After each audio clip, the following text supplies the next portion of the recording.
Vampires are one of the oldest monsters in the book, which is why they've been a movie staple since the earliest days of cinema. The image of a nocturnal monster feeding on the citizens of the world is so ubiquitous that anyone could understand it. Still, one of the best tropes of the monster is the elusive female vampire. Now, not all of these vampires are the femme fatale type, as you'll find various bloodsuckers, ranging from predators to seductresses to unfortunate victims. But that highlights just how much character and personality can be found in each of these blood-sucking monstrosities. So, with that in mind then, I'm Ellie with What Culture, here with the 10 best female vampires in horror movies. Number 10. Katrina in Vamp. When scouring the 80s for schlocky slasher movies, you're going to be overloaded with a bunch of trashy films that pique your interest. Vamp is not necessarily one of those, as the film is a bona fide average affair. However, there's one electrifying character so awesome you'd wish they had a better movie to show them off. Enter Grace Jones's Katrina. Katrina is an avant-garde exotic dancer who lures the film's protagonists in with her eccentric and artsy performance in a nightclub. The boys try to convince her to perform at their college, but the offer of a good time turns into a bloodbath as she reveals her vampiric identity and spends the rest of the flick hunting them down, alongside other vampires. It should come as a surprise to no one that Grace Jones is stunning in this role. The iconic model has an X factor that makes all her performances jump out of the screen and pull you in. She brings that to the max here as she combines surreal body imagery with the terrifying ferocity of a predator. Number 9. Pauline or The Beast in What We Do in the Shadows.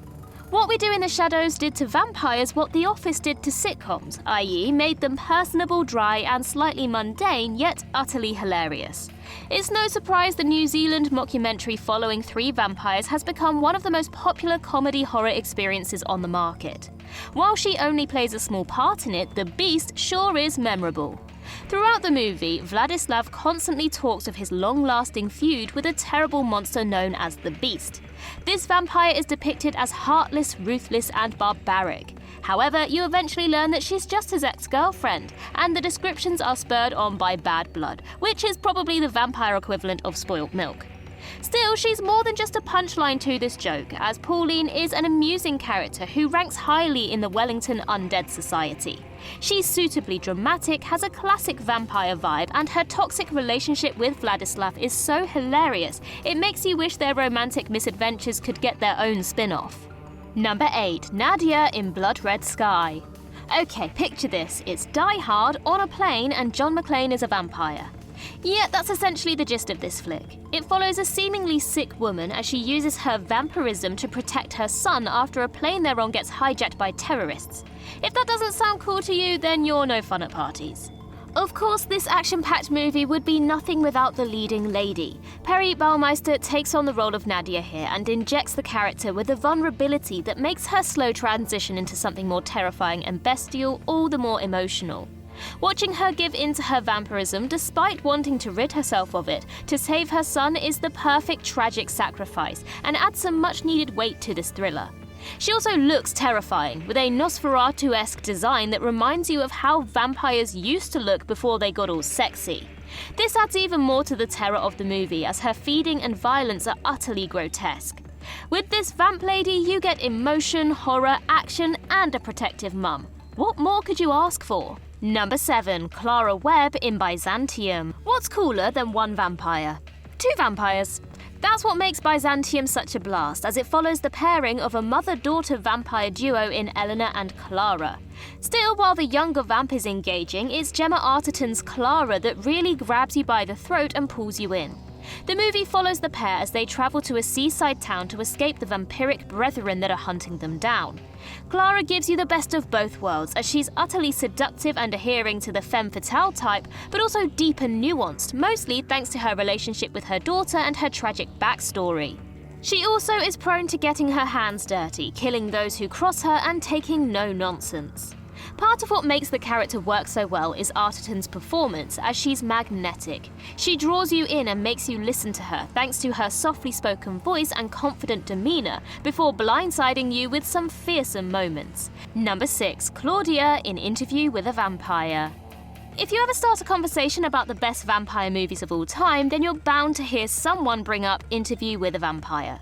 This classic goth horror flick is an excellent example of how captivating and profound the subgenre can be, and a major piece of that puzzle is Claudia, played by Kirsten Dunst. The character is a young child who gets turned into a vampire by Lestat in an attempt to appease the melancholy of Louis, a recently converted vampire who lost his family. This was far from Dunst's first performance, as she'd been working for roughly 5 years by the time this part landed in her lap. Still, it was a massively prolific role and really helped bring her into the spotlight, and she was only 12 at the time. Now, that's impressive. Claudia plays into a very specific and creepy aspect of vampirism that doesn't get explored very often, and that's infant vampires. Seeing as these demons never age, you can spend your whole life in vampire form if you're converted as a youngster, which becomes a big source of conflict for Claudia. Number 5. The girl in A Girl Walks Home Alone at Night. This movie has the distinct honour of being the first Iranian vampire western, and let's just say if there are any more Iranian vampire westerns, they'll have some big shoes to fill. It's a stunning movie that is shot beautifully, has a lot to say, and features an awesome female vampire. If you're not in the market for a thrilling vampire movie which sees a woman preying on men who disrespect women, then look in another direction, because that's what you'll get here. It follows a nameless vampire who uses her predatory powers to turn the tables and take out a slew of sleazy men, sometimes while riding a skateboard. Yeah, really. Sheila Vand takes the lead role and is magnetic. Her performance is enticing and vulnerable at the same time, especially as the relationships she builds throughout the movie develop. You get the sense that she's a force of karmic justice, but also a surprisingly human vampire with guilt and self-awareness. It's one of the most unique vampire movies you will ever see, and the leading figure is a big part of that. Number 4. Eve in Only Lovers Left Alive. Only Lovers Left Alive is a compelling story that explores vampirism in a fresh and unique light. Not sunlight though, obviously. It's sentimental, gentle, and overwhelmingly thoughtful, which is why it's no surprise the leading vampiric lady follows suit. Tilda Swinton takes on the role of Eve in this movie, about a pair of vampire lovers surviving the decadence and disconnection of the modern world. While she can be appropriately melancholic alongside her lover, she appreciates what the world can offer, and even scolds him at one point for missing these opportunities and to enjoy all the good things he has at his fingertips. Number 3. Santanico Pandemonium in From Dusk Till Dawn. This character is a testament to the fact that it doesn't matter how much screen time you get, so long as you make something of it. From Dusk Till Dawn has a boatload of memorable moments thanks to its wild cast, featuring hot names like George Clooney, Harvey Keitel, Juliette Lewis, and Quentin Tarantino. Still, Salma Hayek's Santanico Pandemonium utterly stole the show despite her limited time on screen. This iconic vamp was the queen of the titty twister and an exotic dancer. She was introduced into the film by fulfilling the latter of those positions and delivering a steamy dance that became instantly iconic. Overall, Santanico was seductive, magnetic, and utterly cold, luring all the male characters in before threatening them with the harsh reality of being a vampire slave. Number 2. Celine in Underworld. Celine had to make an appearance on this list, as she's an absolute shoo-in for it. If you want to find yourself a badass female vampire who kicks ass and looks good whilst doing it, then you can't do much better than this death dealer. The character, played by Kate Beckinsale, is the primary protagonist of the Underworld series, acting as the lead in 4 of the 5 movies, with an appearance in the prequel that she didn't take the lead in. She carries the franchise on her back and is entirely synonymous with the leather-clad action horror series.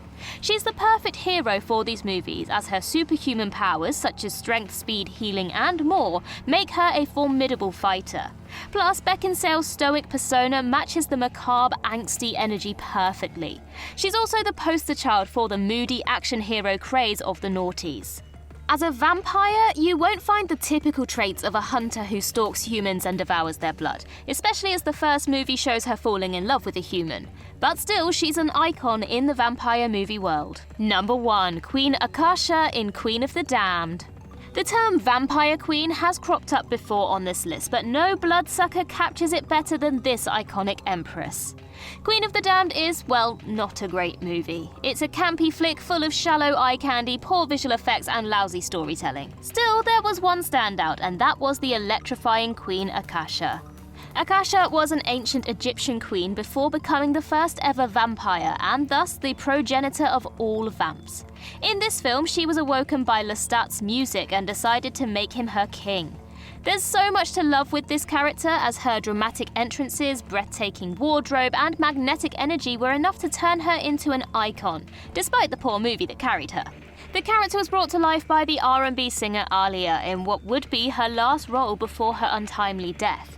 She gave her everything to the part, bringing elegance, seduction, ruthlessness, and extravagance to the forefront of her performance. And that concludes our list. If you think we missed any, then do let us know in the comments below, and while you're there, don't forget to like and subscribe and tap that notification bell. Also head over to Twitter and follow us there, and I can be found across various social medias just by searching Ellie Littlechild. I've been Ellie with What Culture. I hope you have a magical day, and I'll see you real soon.